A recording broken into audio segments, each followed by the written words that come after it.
1958. A gas station attendant in Yemen quits his job with modest savings and big ambitions. He returns to India in 1966. He opens his first textile mill in Naroda. By 2002, he built a $2.9 billion empire. Then he dies, without a will. His two sons, Mukesh and Anil, inherit everything together. Today, one brother is worth $112 billion. Asia's richest man controls oil, data, retail, media. The other declared bankruptcy, net worth zero, humiliated, broken. This is the story of how Mukesh Ambani didn't just inherit an empire, he engineered total victory over his own blood, then built something so powerful he now controls how 1.4 billion people communicate, shop, and think. And the ending? You won't see it coming. Let's go back to where it started. 1958. Dhirubhai Ambani is pumping gas in Aden, Yemen. Modest savings, big dreams.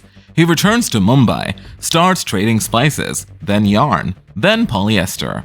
But Dhirubhai isn't just building a textile company, he's building a system. He borrows aggressively and faces repeated allegations of market manipulation as Reliance grows. Undercuts competitors so brutally they call him a market menace. By the 1980s, Reliance Industries dominates India's petrochemical industry. Dhirubhai's philosophy is simple. Growth has no limit at Reliance. Only when you dream it, you can do it. And he dreams big. World's largest refineries. Total control. He has two sons. Mukesh, born 1957, obsessed with engineering and scale. Anil, born 1959, better with people than machines. Mukesh joins the business in 1981. Dhirubhai puts him in charge of building projects. Anil joins in 1983, gets handed public relations and investor relations. From day one, the roles are set. Mukesh builds, Anil smiles. But both know only one can truly rule. July 6, 2002. Dhirubhai Ambani dies at age 69. Massive stroke. No will, no succession plan, just a $2.9 billion empire and two ambitious sons. For 18 months, they try to share power. But in November 2004, news leaks the brothers are fighting. Mukesh wants full control. Anil refuses to be sidelined. Their mother, Kokilaben, watches her sons destroy each other in boardrooms and newspapers. In 2005, she makes the most painful decision of her life. She splits the empire, publicly, permanently.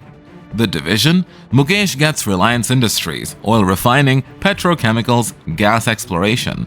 Anil gets Reliance Communications, Telecom, Reliance Power, Reliance Capital, Finance, Reliance Infrastructure. On paper, it looks fair. Established businesses versus high-growth sectors. But here's what nobody realized. Mukesh got the vault, billions in annual cash flow, stable, profitable.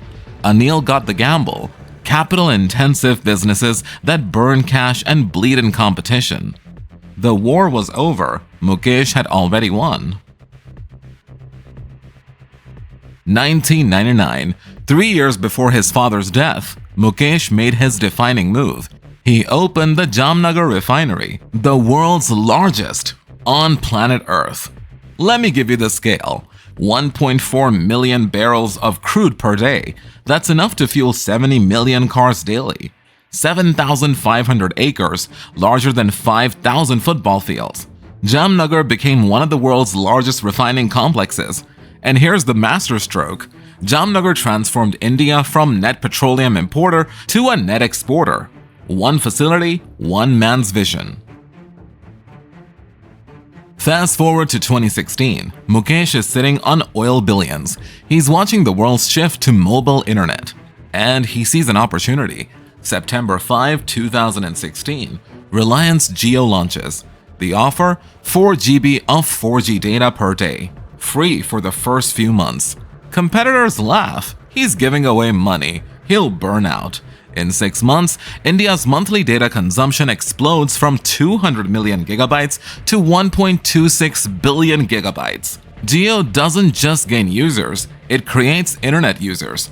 People who never had data suddenly have unlimited data. Competitors panic, they slash prices, they bleed billions trying to match Jio's free model. Aircel goes bankrupt, declares insolvency. Vodafone India loses $5 billion, merges with Idea Cellular just to survive. Telenor India sells out to Bharti Airtel and exits the market entirely. And Anil? His Reliance Communications, built on expensive 2G/3G infrastructure, can't compete with Jio's greenfield 4G-only network. By 2019, Reliance Communications is bankrupt, 46,000 crore rupees in debt. Anil's telecom dream? Dead. Jio grows into approximately $500 million user network. One brother built the future, the other clung to the past. But Jio wasn't just phase 1. While connecting half of India to the internet, Mukesh was quietly executing phase 2. Own what they buy. Reliance Retail goes on a shopping spree that makes Jeff Bezos jealous. 2019 buys Hamleys. 2020 NetMeds, Urban Ladder. September alone, 2,000 plus crore rupees in acquisition. 2021 grabs robotics from Adverb. Lingerie brands Zivame and Amante. Search engine Just Dial. 2022 takes over Metro India's wholesale network, acquires multiple local grocery chains. By 2025, 19,340 stores, 349 million customers. More customers than the entire United States population. But then Mukesh does something nobody expects. He stops just selling. He starts manufacturing. 2022 launches Reliance Consumer Products, creates the Independence brand, rice, dal, snacks, all Reliance made, acquires Campa Cola to fight Coca-Cola, starts making soaps to challenge Hindustan Unilever. By 2025, the transformation is complete. 56% of Reliance profits come from consumer businesses, only 44% from oil. The oil king became the consumer emperor. 2014. While building retail, Mukesh makes another quiet move. 40 billion rupees to acquire Network 18, India's biggest media conglomerate. Suddenly he owns CNN News 18, CNBC TV 18, Money Control. Then merges with Viacom to create Viacom 18, entertainment channels and streaming. Now think about this. Jio's network carries these channels to 500 million users. Jio TV and Jio Cinema stream Reliance-owned content over Reliance-owned infrastructure to Reliance Telecom customers. He owns what you watch, how you watch it, and the network that delivers it. One man controls information flow to half of India. 2020. COVID-19 hits. The world panics. Mukesh does something that stuns Silicon Valley. He announces he's selling stakes in Jio platforms. The deals came rapid fire. April 22, Facebook invests $5.7 billion for 9.99% of Jio. May 10, General Atlantic invests $870 million. July 3rd, Google invests $4.5 billion. $20+ billion raised. Silicon Valley has never seen anything like it. A telecom company in India raising more capital than most American unicorns. In the middle of a pandemic. And Mukesh uses the money to eliminate all of Reliance's debt. 1.61 lakh crore rupees gone. Zero debt. But the deals weren't just about money. Facebook partnership, integrate JioMart with WhatsApp for shopping. Google deal, co-develop ultra-affordable Jio smartphones. He traded equity for cash, technology, and control of India's digital future. June 2021.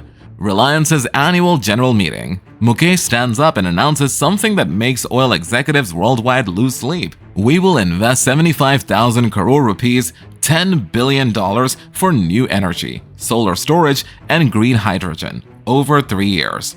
Let that sink in. The man who built the world's largest oil refinery is betting $10 billion that oil is dying. The same man who mastered oil wants to master the energy that replaces oil. February 2019, India's top court order puts real pressure on repayment deadlines. Anil Ambani stands before a judge. Ericsson is suing him for 550 crore rupees in unpaid dues. The judge's order: pay in 30 days or go to jail.